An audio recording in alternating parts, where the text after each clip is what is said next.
Oh, welcome to Conversations with Dr. Harriet and our special guest, Michaelle Desruisseaux. Did I Yes. get that? Yes, you did. Yes, you did. Okay. So happy that you were able to take time out of your busy schedule to be with here right here on Conversations with Dr. Harriet on the Power Network. So, for those who may not know you, can you tell us a little bit about yourself? First and foremost, thank you, Dr. Harriet, for having me on this evening.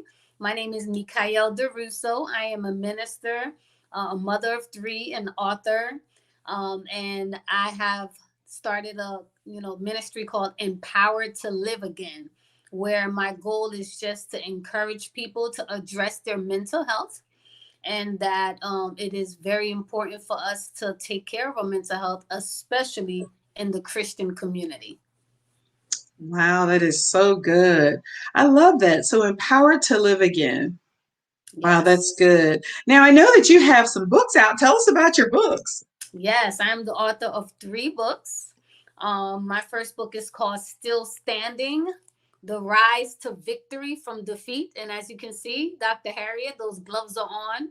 And in this book, I go into my journey of my psychotic break, and I'll talk a little bit more about that as we Wow. talk about how Empowered to Live Again even got birthed. This was Right. the reason. And my second book is called Here I Am, Send Me. After God delivered me, now He called me and told me, I'm sending you. Will you say yes? Oh, So it is. The good. book is called Here I Am, Send Me, answering the call of God on your life. And the recent book that I just came out with last year was called Saved, Sanctified, but Stupid: Relationship Wow. Red Flags for Christians. Oh, you know we need that. Yes, we You know, do. all of our single girls, every single gal, no matter if you're in Africa, you're in Yes. England, you're in Australia, you're in Canada, you're in the USA, from California to New York City. Yes. If you're a single gal, you need to get that book. Definitely. Absolutely, absolutely. You're gonna be talking about some red flags, and so it's probably a lot of red flags that that they've already seen and they know, and Right. because they're just willing to settle, just to have somebody, so they need to get that book immediately. Definitely. Okay, and And they if can find any of your books on Amazon and That's correct. That's correct. All of these books are on Amazon, very easy. Or you could go to my website, empoweredtoliveagain.com, and the links is on the website. okay, that sounds good. Now, our topic for today is mental health and Christianity. Tell us about that topic and how that even came about. Well, mental health is something that usually us Christians look at as that's the world's issue, correct? That's something that the world has to deal with. They're probably going through something because they're possessed. They're probably going through something because they didn't do anything right. But the more and more I study mental health, everyone on this earth, Christian or non Christian, has to deal with mental health. And essentially, mental health is how are you doing mentally? Just like if I were to ask you, have you seen a cardiologist? How's your heart doing? Right? That's a specialist for Right, your heart. right, So mental health is something how is your mind doing? How are you doing emotionally? Mentally, how are you doing? And that breaks down all barriers of religion, social, economic. It doesn't matter. Everyone deals with mental health, right. especially Christians. And so I went into a deep study about the different Christians that's in the Bible that fell into depression, that fell into suicidal ideations, to prove that mental health is an issue that even Christians have to face. Wow, well, tell us a few people in the Bible that dealt with that. Yes, number one, Job. Job fell into a deep, deep depression after he lost his family. And with the years that we just went through with the COVID, a lot of people have experienced grief. And in one sitting, he lost all 10 children and he fell into a deep, deep, deep depression. He said, woe is me, may the day that I was born be cursed.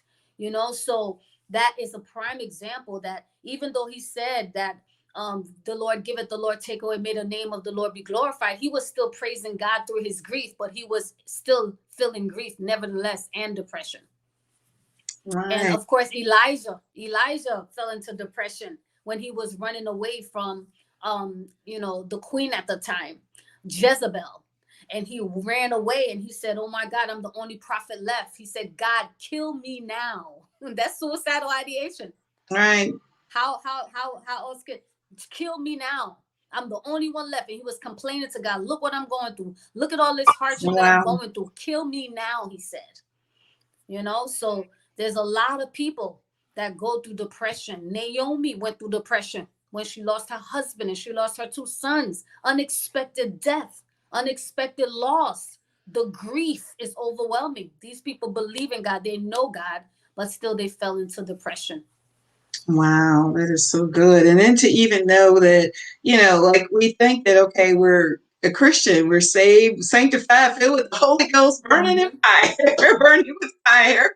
But, but that does not eliminate you from having, any issues when it comes to your mental health. Right.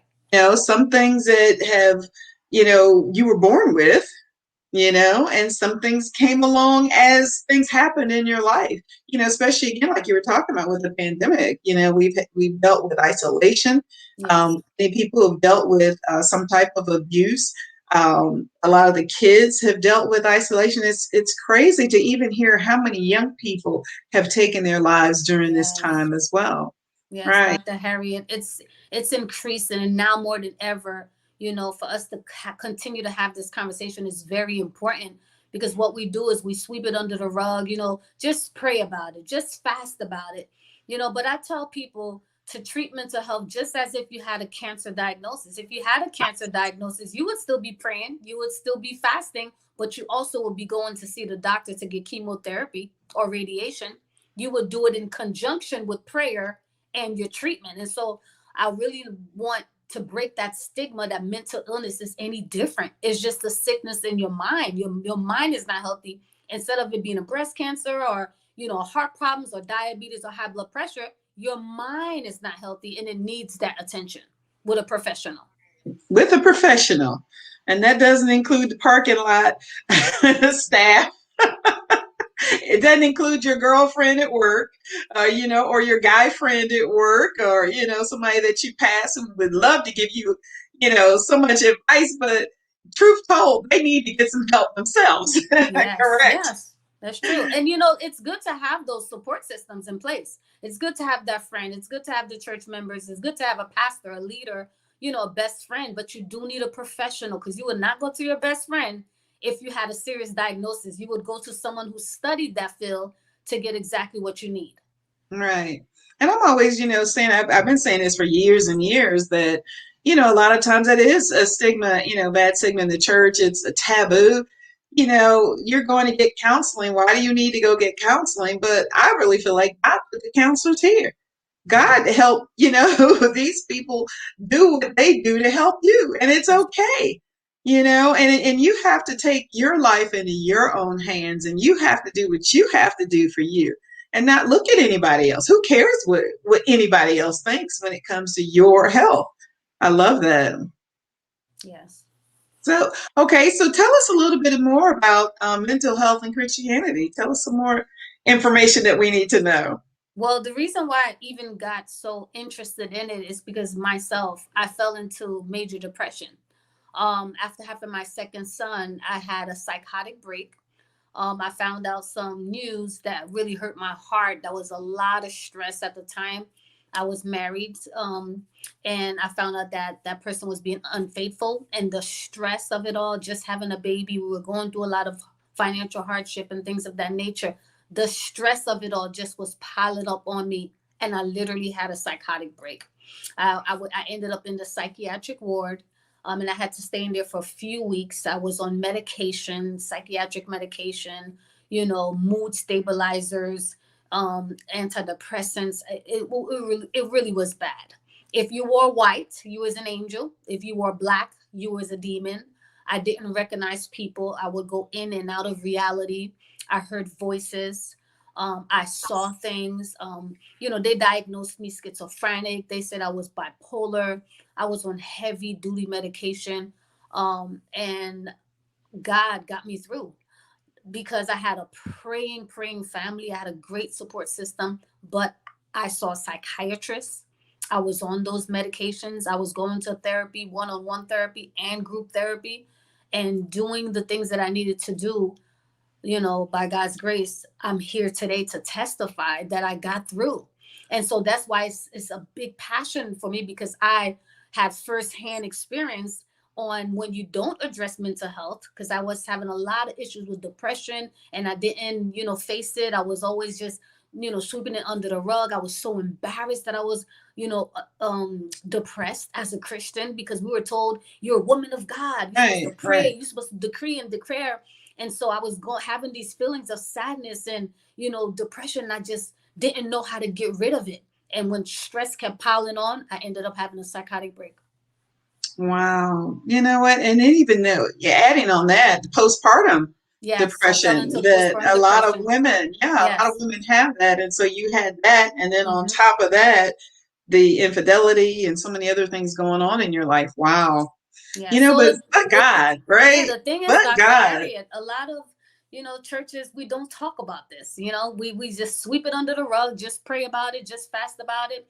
Do 7 prayers, do 30 days of fasting, and you do it, and you still feel the same, because sometimes there is a chemical imbalance that need to be addressed. And in my case, there were chemical imbalances. I just had a baby, dealing with all the stress. So there was a lot going on. Mind you, I'm a Christian. I believe that there is some spiritual component to, mental illness and things of that nature. But I still believe it needs to be addressed medically. So yes, some Christians will say, that's the devil, that's, spirits and things like that, and will tell you to go for deliverance, but you still need to address it medically. Get that. You can get delivered, but make sure you take that medicine. That's correct. That is Yes. so true. And you know what? Even we just want to encourage even churches or people who are listening today to even look out for little signs from, it may not be little sign, but signs that something's going on. And I'll ask you about some signs in a second. But, even when it comes to a woman who just had a baby, Mhm. that is a really big issue and it has been swept under the rug for years and years. And, we didn't know that's what it was. We just felt a little sad and Right. didn't know that, it was actually had a name for it, Hmm. postpartum depression. So just kind of peeking in on women who, who've had a baby, who may not have a big support system, and to check in and find out how they're doing. Churches, even to, maybe put a team together and go see about these young women who had babies. And as you get older, like with me, I think I was 37 when I had my last child. Hmm. So Yeah. even more so at that point. But checking in and and just kind of being, just to look over and see how people are doing. So tell us some of the signs if you have a family member, that something's not right, they're dealing with something. What are some of the signs that you need to look for? Well, some of the signs that I would look for is, how is that person behaving? Usually, when someone is dealing with depression, they're not themselves. Maybe they used to like going out and they're not going out as much. You find that maybe the person is sleeping a lot, or, they have insomnia, the opposite, where they cannot sleep. Your appetite change. You probably don't even really feel like eating. You don't want to be around the people that you're used to being around. So you notice that there's a change in that person's mood. And I always say, Dr. Harriet, that people are literally crying out for help, but we live in a time where people are so distracted with what's going on around them that we're not in the present time. See, right now we're speaking together. I'm present. I'm here. I'm focusing on what I'm doing. But the distractions are so heavy that, you can be here and you're thinking about what you're going to do 10 minutes from now, what you're going to do next week, what you're going to post, what you're going to wear. And people are not focusing. And we find that people will come on social media and say things like, this is, this life is not what I met, what I thought it would be, or what is life worth living, and they'll say little statements like that. That's a cry for help.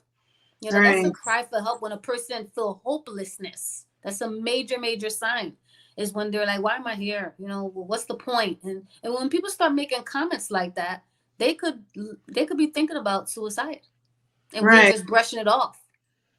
And they're asking for help and it's just going right over our head. That's right. So how would you even approach someone that, in your family or a friend, to say, hey, you may be sleeping a bit more than you normally do. And, something's just, is everything okay? How do you Right. approach that person without, I guess meddling or, Right. feeling like you're meddling or overstepping and, Hmm. you And, know, and you know the thing is, Dr. Harriet, people are so hungry for connection and relationship.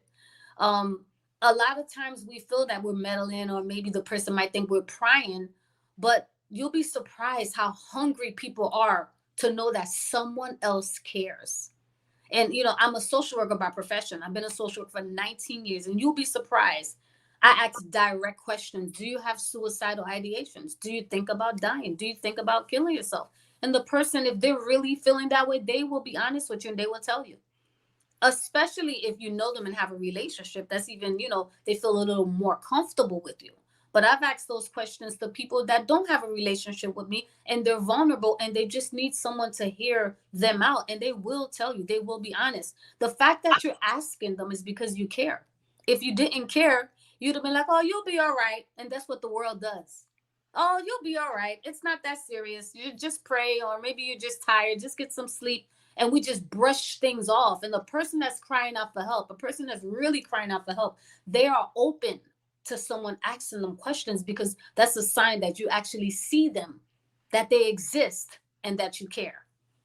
oh, that's so good. And then even so, again, just even in your churches, in your small groups, just kind of paying attention, Yes. even at work, kind of paying attention and little subtle signs as you can see. Maybe they're not dressing every day. And, like you Mm, said, just changes. They're not, normally that person's appearance is, impeccable, but right. uh, haven't been so good recently.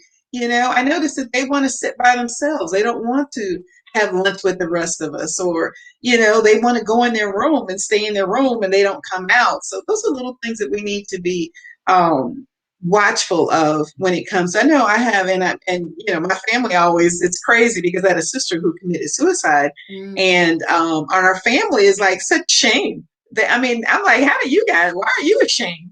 It didn't happen, you didn't do it. right. It's not Right. like you wouldn't, hurt or harm the person, but they actually feel shame and they don't want to talk about it. But I talk about it because my sister, who was in church, she was the life of the party. She Mm, was, sang in the choir. She was at her job. She was always the funniest person. She was one of those people that, you have people in church that if something happened, you cannot look at that person because yeah. up front They're that gonna you'll be laugh. laughing and it's so contagious. And she was that type of person. And Mm, just one day she went to the store and bought water and some pills, and she took her life. mm, And we didn't even know at the time until after the fact that things that she was going through that she did not mm, share with yeah. the family. And I think a lot of it was because of pride. I Mm, don't want people to know that I'm right. dealing with this. I don't want people to know that I'm having relationship issues. I'm having financial issues. Mm, The bottom may have just fell out. You may have just lost your job. A lot of things happen, and and people are afraid to share that information because of pride. Talk it's about that for a second. Yeah, well, pride is a powerful, powerful thing. And now more than ever, in this time of social media, where we glorify everything, we glorify, having the materialistic things and just looking like we've made it. And, we use the words boss and queen and you're this and you're that we don't even leave room for reality, because the reality is you're not always on top. All Things are right. not always going right. Things are not always perfect. There are bumps on the road. People lose their jobs. People go through foreclosure. People, lose a family member unexpectedly. So now your finances are changing. You have to adjust. And the major thing that caused these things are adjustment disorders, basically, because now you have to adjust to a new thing, Right. and you're not used to it. And what it is that because you want to put this persona out that you're making it, everything is good and you're always happy, you're always smiling. Now when something is wrong, now you're beating yourself up. Gosh, I got to look like everything is okay. And when you can't do that, the peer pressure of society right now, social media, the comparison game that most people play. They're comparing themselves to their peers. That person made it. That person looks like everything's together. and I don't have it together, and then that person feels as if they're a failure. They feel embarrassed. They feel ashamed that they're going through this, and they feel ashamed even more. Not only am I not succeeding financially or whatever the world says to have the cars, the houses, and things like that, but to top it off, I feel depressed. I feel Right. anxiety. I can't sleep. I can't eat. I can't enjoy life. I feel hopeless. And those feelings are so overwhelming. And if you're in a church where that's not even talked about, now where do you go? Who do you turn to? Everyone's telling you to pray about it. Everyone's telling you to fast about it. So now you actually feel bad to talk about it. So you don't feel like there is a safe place to even talk about how you're feeling, because you have to be looking good for your church, for your family, for your Right. work, for your friends. So you have to put this fake mask on to please society. And the whole Ask. time you're suffering in silence, you're dying inside. And you'll be surprised how many people commit suicide. The family have no idea, because we know how to mask it so well.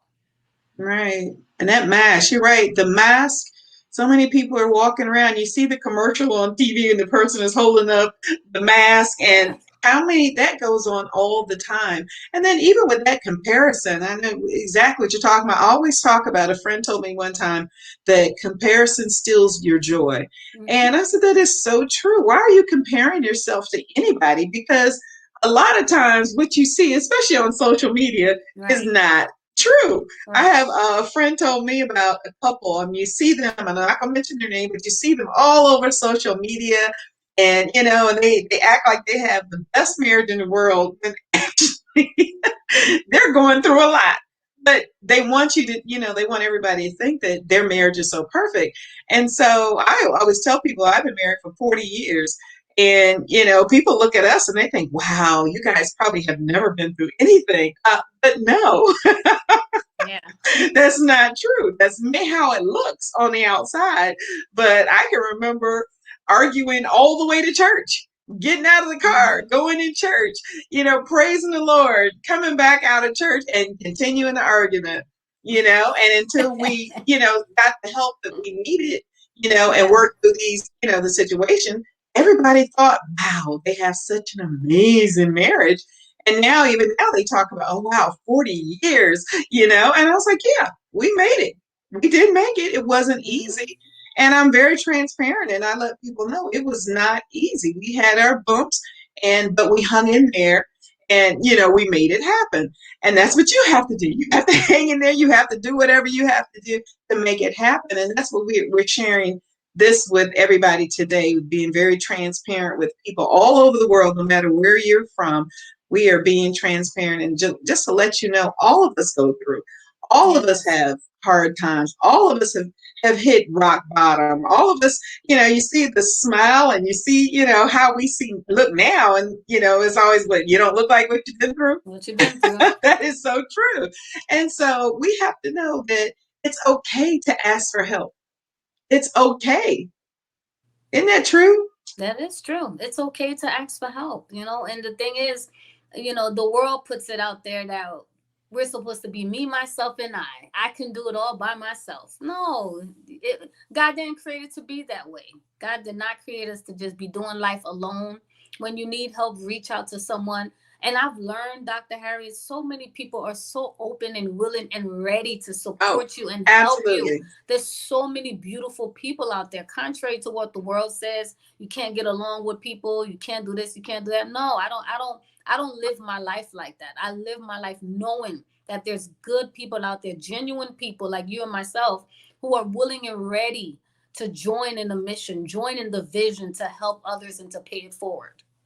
That's so true. And if you do reach out for help, if that person that you're talking to is not saying that maybe need some professional help, and you need, and maybe making some suggestions, go to the next person. That's Don't right. let that be the only person that you reach out to. And because they may be going through themselves, they That's may correct. be reaching out, waiting for you to give them an answer yourself, that they need. And so don't, just, you have to reach out and ask for help. And like I said, if that person isn't the one, go to the next one. Just don't give up. Yeah, and I'm glad you said that, Dr. Harry, because a lot of times people get offended. I go to Dr. Harriet for help and she shut the door in my face, or you come to Michaelle for help and I'm so overwhelmed that day and going through my own thing that I can't serve you at that time. Don't take it personal. Just extend grace to that person. Maybe they don't have the capacity at the time to support you. Just like Dr. Harriet said, go to the next person. Go to the next person, because we all are going through. We've just had some rough few years, Dr. Harriet. Everyone has at least known someone that passed away or someone that's going through, and grief is so heavy, not only with passing away, but so many people's lost homes and jobs, and people are going through a lot emotionally. So we're living in some tender times where we all have to extend each other some grace. That is so true. I'm actually keeping up with my time over here. This has been so good. I've thoroughly enjoyed myself today, and I know that we've definitely given out information that's going to help someone. And I just wanted to just give you a couple minutes just to share and just, share your heart with the world. We have over 80 million homes of possibility that we are reaching through this broadcast. So just share for a couple of minutes Well, just to I want to encourage speak to, the yeah, I world. want to encourage anyone who is listening tonight that, you keep on fighting, you keep pushing forward, and just know that you're not alone. You're not the only one going through. And I know when I was depressed and when I was going through anxiety and had to take medications for my psychotic break, I had so much shame. I felt embarrassed. I felt, why did this happen to me? I'm a Christian. Why did this happen to me? I'm a prayer warrior. How could this happen to a Christian? And that just reminded me of my humanity. We all fall short. We all are going through. We all are on this earth, trying to figure out life step by step. So I want to encourage you not to beat yourself up, because I made that mistake. I beat myself up. I didn't extend myself grace. I felt like I should have been superwoman, right? Then this shouldn't have even, affected me. But how many people go through things and they act like that superwoman, and then before you know it, they commit suicide because they can't handle it. They get to a point where they're holding everything inside, they don't let it out, and then you hear something fatal happens. I encourage you to find someone that you can talk to, but first and foremost, see your primary care physician and tell them that you're feeling down, that you're not feeling yourself. Can you speak to a specialist, a psychiatrist, a counselor, a therapist, and begin to speak to someone? Sometimes it's easier to speak to a total stranger than to speak to a friend or someone who's used to you, because that person, you might be afraid that they might have some thoughts about you, or you don't want them to know what you're going through. Speak to a professional, someone that doesn't know you. And I just want to encourage you, especially the Christians, we are not the only ones on this earth that have gone through. There are some people in the Bible that has gone through some hard times, and even though they fell down, they fell through depression, but they got back up. They got back up. They held on to their faith. I'm still a saved, sanctified woman of God. I'm a prayer power woman. I pray every Mondays, to encourage people. But guess what? If I need a therapist, Dr. Harriet, I still call my therapist till this day, because there are seasons where you will feel down. There are seasons when things are not going, perfectly. And I just want to make it clear that you don't see a therapist only when something is wrong.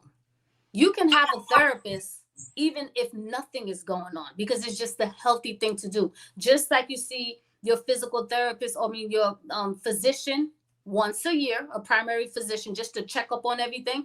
I would encourage everyone to get a therapist just to talk to that person, to see how your mental health is doing. Just want you to know, God loves you. He loves you. He loves you. He loves you. He gave these people the wisdom for a reason. Let's take advantage of it so we could be totally whole and in purpose. Oh, that's so good. Michaelle Desruisseaux. Yes. Thank you so much Oh, for my taking time pleasure. out of your schedule. When I first met you, I just knew I wanted you on to come on the show, and that's been a few months. And so you were Yes. able to come. I'm so happy you were able to. But thank you again so much. I'm going to definitely invite you back. We're going to have you definitely talk about some of your other books, and we're looking forward to just seeing what God has for you. So thank you again. Thank you, everybody, for tuning in to Conversations with Dr. Harriet right here on the Power Network. Remember, today only happens once, so make it amazing. Have a good day. Have a good night. See you next time, everyone. Bye.